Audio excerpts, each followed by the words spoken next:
오늘은 뭐 여러 가지 지혜에 대한 말씀을 저희 아버지가 아들에게 전하여 주고 있습니다. 우리가 지금 이 잠언의 말씀을 보게 되면 5장의 말씀과 이 6장의 이 뒤의 말씀을 보게 되면 음녀에 대한 말씀이 나옵니다. 그 중간에 지금 여러 가지 오늘 보증이라든가 게으름이라든가 여호와가 미워하시는 여러 가지 죄들에 대하여서 말씀하고 있습니다. 그러니까 이 중간에 있는 이러한 것들이 뭐 여러 가지 지혜에 대한 말씀을 우리에게 주시는 것이기도 하고, 또 한편으로는 음녀의 길 또한 악인의 길이 그러한 예가 무엇인가를 우리에게 말씀하여 주시는 게 바로 오늘 6장 1절서부터 19절의 말씀입니다. 먼저 그 담보와 보증에 대하여서 우리에게 말씀을 하고 있죠. 내 아들아, 내가 만일 이웃을 위하여 담보하며 타인을 위하여 보증하였으면, 성경에서는 담보와 보증에 대하여서 그것을 우리가 잠언 말씀에서는 금하고 있습니다. 예, 금하고 있어요. 왜 이것을 금하고 있을까요? 우리 그 2절 말씀에 보게 되면 이렇게 말씀하고 있죠. 내 입의 말로 내가 얽혔으며 내 입의 말로 인하여 잡히게 되었느니라. 또한 내 아들아, 내가 내 이웃의 손에 빠졌은즉. 원래 이렇게 담보나 보증을 하는 이유는 이웃을 사랑하여서 그를 구원하기 위하여서, 도움을 주기 위하여서 담보나 보증이 되지 않습니까? 그렇죠? 이웃에 도움을 주기 위하여서 담보나 보증이 되는데, 문제는 이게 이웃사랑의 그러한 마음으로 담보나 보증으로 내가 도움을 주고자 하지만, 그게 또 다른 문제가 무엇이라는 겁니까? 내가 그것을 해결하는 방법이 될 수가 없는 경우가 너무나 많다라는 것이죠. 오히려 이웃을 사랑하기 위하여서, 구원하기 위하여서 담보나 보증이 되었는데, 결과는 나조차도 또 다른 그러한 그 위험에 빠져서 이웃을 구하기는커녕 지금 도움도 주지 못하는 그러한 상황에 빠져 있다라는 것이 바로 지금 오늘 말씀을 통해서 우리에게 주시는 그러한 교훈입니다. 구원하러 갔으면 도움을 줘야 되는데 지금 나의 운명조차도 누구의 손에 있는 겁니까? 이웃의 손에 있어요. 그러다 보니까 도움이 아니라 나조차의 그러한 그 생명을 담보할 수도 없고, 얽혀서 그러한 자신의 재산이나 모든 것조차도 잃어버리게 되면 어떻게 하느냐라는 것이죠. 그러한 그 위기에 빠졌을 때에, 만약 이러한 것에 빠져갖고 나 스스로의 그러한 어떠한 상황조차 어떤 해결하지 못하는 그러한 상황이 있다면 빨리 그것을 스스로 구원하라고 말씀을 하고 있죠. 우리 3절 말씀에 보게 되면, 3절 이후의 말씀에 보게 되면 그것을 계속 말씀하고 있습니다. 겸손히 내 이웃에 가고 스스로 구원하되, 뭐 싸우거나 그런 게 아니라 겸손히 이웃에게 가서 구원하라. 빨리 속히 빠져나오라는 겁니다. 눈은 어떻습니까? 잠들게 하지 말고, 눈꺼풀을 감기게 하지 말고, 지금 이게 나의 운명이, 나의 생명이 오히려 상대에게 얽혔기 때문에 여기서 빨리 빠져나와야지 또 도움을 주고자 하는 그 이웃에게 도움을 줄 수 있다라는 겁니다. 노루가 사냥꾼의 손에서 벗어나는 것 같이, 새가 그물 치는 자의 손에서 벗어나는 것 같이 스스로 구원하라라고 말씀하죠. 그런데 이것은 우리의 재물과 물질만을 이야기하는 것은 아닐 것입니다. 우리의 영적인 부분들도 사실은 이러한 것에 빠질 때가 있어요.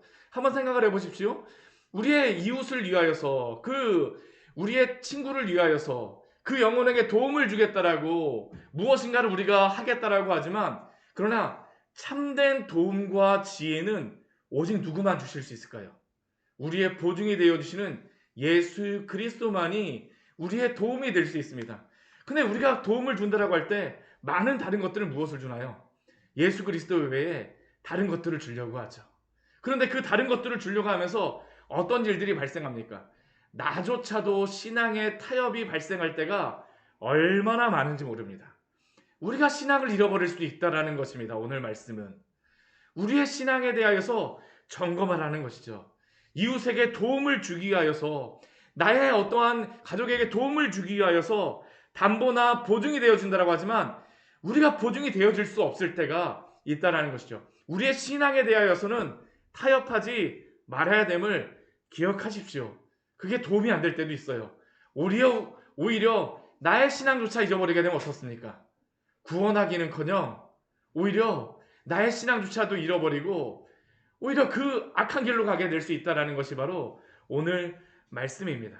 그렇기에 우리의 신앙에 대하여서는 타협하지 마십시오. 성경이 우리에게 주시는 그러한 하나님이 우리에게 주는 오늘 말씀입니다. 또한 이제 그 6절서부터 우리 11절까지의 말씀에 보게 되면 게으름에 대하여서 말하고 있습니다. 게으름. 우리 게으름에 대하여서는 동서고금을 막론하고 사실 뭐 담보나 보증에 대하여서도 이게 동서고금을 막론하고 다 이러한 이야기들 하죠. 우리 오늘 게으른 자에 대하여서 그 무엇에게 가서 지혜를 얻으라고 이야기합니까? 개미에게 가서 지혜를 얻으라고 이야기를 하죠. 개미는 어떻습니까? 사람과 같은 그러한 지혜와 지식이 없다라고 하지만 두령도 없고 감독자도 없고 통치자도 없다라고 하지만 그러나 개미는 먹을 것을 위해서 여름 동안 추수 때까지 양식을 위하여 수고한다라는 것이죠. 수고합니다. 근데 게으른 자는 어떻습니까? 항상 누워 있다라는 것이죠. 잠이 잠들어 있습니다. 좀 더 졸자, 좀 더 자자, 좀 더 졸자. 손을 보고 좀 더 누워 있자. 근데 그렇게 게으르게 되면 그 결론이 무엇이겠습니까? 내 빈궁이 강도같이 오고 내 궁핍이 군사같이 이르리라. 무서운 그러한 게으름이 나에게 편안한 것으로서 그 취하게 사는데 그 결과는 강도같이 군사같이 이르른다라는 겁니다. 그런데 이 게으름에 대하여서 잠언 말씀을 보게 되면 이 오늘 말씀뿐만 아니라 여러 군데에서 이 게으름에 대하여서 말씀합니다. 근데 우리 잠언의 우리 22장 우리 13절 말씀을 같이 한번 좀 보도록 할게요. 이 게으름에 대하여서 말을 할 때에 우리가 이것을 좀 기억을 하였으면 좋겠습니다. 우리 잠언 22장 13절의 말씀입니다. 잠언 22장 13절의 말씀입니다. 우리 같이 한번 읽겠습니다. 게으른 자는 말하기를 사자가 밖에 있은즉 내가 나가면 거리에서 찢기겠다 하느니라. 이게 참 재미있는 것 아닙니까? 집에 게을러 갖고 누워 있는데 밖에 사자가 있어 갖고 밖에 사자가 나온다는 소식이 있는데 언제 잡아먹힐지 모른다라는 겁니다. 그러니까 차라리 그냥 집에서 누워 있겠다라는 것이 바로 게으른 자의 그러한 이유라는 것이죠. 오늘 말씀도 그렇습니다. 좀 더 조자, 좀 더 졸자, 좀 더 누워있자라고 게으른 자가 말하고 있는데 그 게으른 그 이유가 있다라는 것이죠. 게으른 그 이유조차 있다라는 겁니다. 내가 게으르기 위하여서 항상 보면 그렇습니다. 우리 저도 뭐 어렸을 때 뭐 공부 부모님이 하라 그러면 제가 뭐뭐 해갖고 못하고요. 지금은 이래 갖고 못하고요. 지금은 이래 갖고 못하고요. 이 핑계 없는 무덤이 없죠. 게으른 이유가 있다라는 것입니다. 그런데 그렇게 게으른 그러한 핑계를 대게 되면 밖에 사자가 있다라고 해서 게으르고 있지만 실제로 게으른 결과가 무엇입니까? 사자 같은 강도가 사자 같은 분사가 우리에게 순식간에 다다를 수 있다라는 것이죠. 더군다나 우리의 영적인 부분들도 한번 생각을 해보십시오. 우리가 영적으로 게으르다라고 하면 참 많은 세상의 사람들에게 전도하다 보면 이러한 그 말씀을 하실 때가 너무 많아요. 지금은 너무 바쁘고 너무 지금은 시간이 없어서요. 믿을 시간이 없어서 조금만 나중에 제가 시간이 있으면 같이 교회도 나가고 예수님 믿도록 하겠습니다. 그런데 한번 생각해 보십시오. 그러한 분들이 지금은 시간이 없다라고 하는 분들이 나중에 시간이 쉽게 생길까요? 아니요. 영적으로 게으른 여러 가지 이유들을 찾아보지만 그러나 지금 바로 이때가 가장 구원받기 좋을 만한 때요. 구원의 날인 줄 믿습니다. 오늘도 우리에게 말씀하시는 것이죠. 시간이 없어서 말씀 볼 수 없고 시간이 없어서 기도할 수 없는 것이 아니라 오늘 바로 이때가 주님 앞에 충성하고 주님의 말씀을 읽고 묵상하며 주님 앞에 기억할 가장 좋은 때인 줄 믿습니다. 사랑하는 성도 여러분, 우리에게 인생의 시간을 주셨을 때 주님을 믿기에 충성을 다하십시오. 우리가 게으를 시간이 없습니다. 게으를 시간이 없습니다. 주님 앞에 날마다 부지런하게 깨어 있어 주님을 따라가십시오. 또한 이후에 우리 12절부터 19절까지의 말씀을 보면 불량하고 악한 자의 그러한 삶의 태도에 대하여서 우리에게 말씀하고 있습니다. 이 불량하고 악한 자의 그러한 특징들이 나오고 있죠. 오늘 그 12절 우리 이후에 말씀 보게 되면 불량하고 우리 6장 12절 말씀 이후에 보게 되면 불량하고 악한 자의 그러한 태도가 무엇입니까? 삶의 그러한 모습이요? 구부러진 말을 한다라는 겁니다. 구부러진 말에 정함이 없어요. 또 무엇을 합니까? 눈짓을 하며 발로 뜻을 보이며 손가락질을 합니다. 이게 악한 사람들끼리 서로 통하는 그러한 것이 있다라는 것이죠. 악한 일을 할 때 눈짓을 막 탁탁 하면서 막 발짓도 이렇게 하고 평소에는 잘 마음도 안 통하는 것 같았었는데 이러한 때 악을 행할 때에만 불량하고 악한 자들은 이런 악을 행하기 위해서 눈짓을 하며 발로 뜻을 보이며 손가락질을 한다는 것이죠. 또 불량하고 악한 자의 그러한 특징이 무엇입니까? 그 마음에 패역을 품고 있습니다. 항상 그러다 보니까 마음에 패역을 품고 있으니까 항상 나오는 것은 무엇일까요? 항상 악을 꾀하고 다툼이 일어난다는 겁니다. 이게 바로 불량하고 악한 자의 그러한 특징과 특성이라는 겁니다. 우리의 삶의 모습이 어떤지를 한번 고민해 보라는 것이죠. 그런데 이 불량하고 악한 자에 대한 특징과 또 비슷하게 나오는 사람 그 모습이 있습니다. 누구냐? 우리 16절서부터 우리 19절까지의 말씀을 보게 되면 여호와께서 미워하시는 것, 그 마음에 싫어하시는 것에 대해서 67가지를 말씀하고 있는데 한번 위에 불량하고 악한 자들의 그런 모습과 한번 비교해서 한번 보십시오.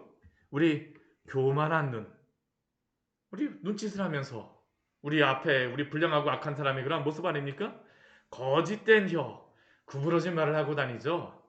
여호와께서 미워하시는 그러한 사람의 그러한 특징이 바로 위에 있는 불량하고 악한 사람과 사실은 동일하다는 겁니다. 무죄한 자의 피를 흘리는 손, 눈짓을 하고 발로 뜻을 보이며 이 사람 하면서 막 손가락질을 하면서 무죄한 자의 피를 흘리기 위해서 얼마나 애를 씁니까? 여호와께서 미워하신다라는 겁니다. 그걸 싫어하세요. 불량하고 악한 자일 뿐만 아니라 하나님이 그것을 싫어하신다라는 것을 오늘도 말씀하고 계시는 겁니다. 악한 계교를 꾀하는 마음, 마음에 패역한 마음을 품고 있는 악한 자고 불량한 자의 그러한 모습, 악으로 달려가는 그러한 항상 악을 꾀하죠. 항상 악을 향하여선 항상 준비되어 있는 사람입니다. 이것보다 더 빠른 발이 어디 있겠습니까? 거짓을 말하는 망령된 증인과 형제 사이를 이간하는 그러한 자인이라 항상 다툼을 일으키는 사람. 이 사람만 가게 되면 다툼이 없는 것도 어떻습니까? 다툼이 벌어진다면 그 사람은 어떻다라는 겁니까? 불량하고 악한 자 속에 있다라고 우리에게 경고해 주세요. 여호와께서 미워하신다라고 말씀하십니다. 그 마음에 싫어하신다라고 말씀하세요. 그러면 우리는 어떻게 될까요? 거기로부터 되돌이켜야 됩니다. 돌이켜야 돼요. 만약 그렇지 않는다. 그러면 결론이 무엇일까요? 우리 15절 말씀 같이 한번 읽어볼까요? 우리 6장 15절 말씀. 그러므로 그의 재앙이 갑자기 내려 당장에 멸망하여 살릴 길이 없으리라. 우리 잠언의 말씀과 우리 구약 성경의 말씀을 보게 되면 악인의 패망을 항상 붙이는 것이 그 앞부분에 붙이는 한 가지의 단어가 많이 나오는 게 뭐냐면 갑자기라는 단어입니다. 갑자기, 당장에. 오늘 당장은 오늘 보기에는 너무나도 악인이 잘 되는 것 같고 오늘 보기에는 너무나도 악인이 그냥 앞길이 고속도로 같이 창창이 뚫린 것 같습니다.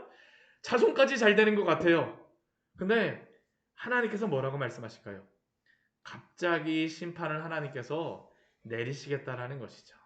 하나님께서 갚으신다라는 겁니다. 만약 우리도 하나님 앞에서 주님을 믿는다라고 하면서 불량하고 악한 자의 길에 서 있고 여호와께서 미워하시는 이러한 행위들에 우리가 참여하고 있다면 오늘 말씀을 기억해야 됩니다. 갑작스러운 하나님의 심판이 임할 수 있다라고 오늘도 경고하는 것 아닙니까? 그렇기에 이러한 길로부터 돌이키십시오. 또한 이러한 길로 가고 있는 그러한 이웃이 있다면 돌이키라고 말씀하십시오. 그들과 같이 다니면 안 됩니다. 아까 보증이 되는 것처럼 그들과 같이 다니면 안 돼요.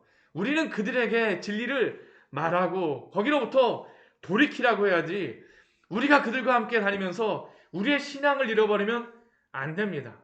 이것이 바로 또한 오늘 이 새벽에 우리에게 주시는 그러한 귀한 진리인 줄 믿습니다. 하나님의 지혜로운 자로서 오늘 하루 주님께 부지런하게 주님께 충성하시는 귀한 성도님 되시기를 축원합니다. 같이 기도하도록 하겠습니다. 하나님 아버지, 오늘